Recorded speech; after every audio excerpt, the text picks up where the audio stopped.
School പരിസരത്തെ തേനീച്ചക്കൂട് ഭീഷണി ഉയർത്തുന്നു. കൊല്ലം കുളത്തൂപ്പുഴ കല്ലുവെട്ടാംകുഴി സ്കൂളിനോട് ചേർന്ന് ആൾ താമസമില്ലാത്ത വീട്ടിലാണ് തേനീച്ച കൂട് കൂട്ടിയിട്ടുള്ളത്. പരാതിപ്പെട്ടിട്ടും നടപടി സ്വീകരിക്കുന്നില്ലെന്ന് ആക്ഷേപമുണ്ട്. സ്കൂളിന് സമീപത്താണ് താമസിക്കുന്നത്. ഈ തേനീച്ചക്കൂടിന് മുമ്പിലൂടെയാണ് നമ്മൾ സ്കൂളിനും ട്യൂഷനും പോകുന്നത്. നമ്മുടെ രക്ഷിതാക്കൾക്ക് പേടിയാണ്. നമ്മൾ പകുതി വരെ കൊണ്ടാക്കിയിട്ടാണ് സ്കൂളിനും ട്യൂഷനൊക്കെ പോകുന്നത്.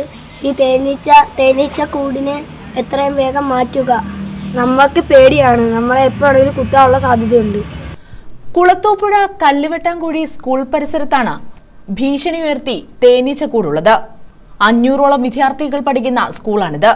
ആൾതാമസമില്ലാത്ത വീടിനോട് ചേർന്നുള്ള വസ്തുവിൽ നിൽക്കുന്ന മാവിന്റെ കൊമ്പിലാണ് തേനീച്ച കൂട് കൂട്ടിയിട്ടുള്ളത്. ഇത് റോഡിലേക്കാണ് ചാഞ്ഞു നിൽക്കുന്നത്. ഒരാഴ്ചയായി തേനീച്ച കൂട് കൂട്ടിയിട്ട് ബന്ധപ്പെട്ട അധികൃതർക്ക് പരാതി നൽകിയെങ്കിലും ഇതുവരെയും നടപടി സ്വീകരിച്ചിട്ടില്ല. കുളത്തൂപ്പുഴ കല്ലുവെട്ടാംകുഴി ഹയർ സെക്കൻഡറി സ്കൂളിൻ്റെ മെയിൻ വാതിലാണിത്. ഇതിൻ്റെ ഓപ്പോസിറ്റായിട്ട് ഒരു വ്യക്തിയുടെ വസ്തുവിൽ റോഡിലേക്ക് ചാഞ്ഞു നിൽക്കുന്ന ഒരു മാവിൽ ഒരു തേനീച്ചക്കൂട്. അത് 2-3 ആഴ്ചയായിട്ട് ഇങ്ങനെ അതിപ്പോൾ കുറേശ്ശെയായിട്ട് അവർ തേൻ കൂട്ടി വലുതായി വരികയാണ്. ഇത് റോഡിലേക്ക് ചാഞ്ഞു കിടക്കുന്നതിനാൽ വാഹനങ്ങൾ ഇതിലേക്കൂടെ കടന്നു പോകുമ്പോൾ ഈ ശിഖരങ്ങളിൽ തട്ടി ഇത് പറക്കുന്ന അവസ്ഥകളുണ്ട്. ഇതിലേക്കൂടെ ഈ സ്കൂളിലേക്ക് പോകുന്ന ഹയർ സെക്കൻഡറി ഹൈസ്കൂൾ വിഭാഗത്തിൽ പഠിക്കുന്ന കുട്ടികൾ, കുഞ്ഞു കുട്ടികൾ, ഈ പ്രദേശ സ്കൂൾ കുട്ടികളെല്ലാം നടന്നു പോകുന്ന ഒരു മെയിൻ റോഡാണിത്.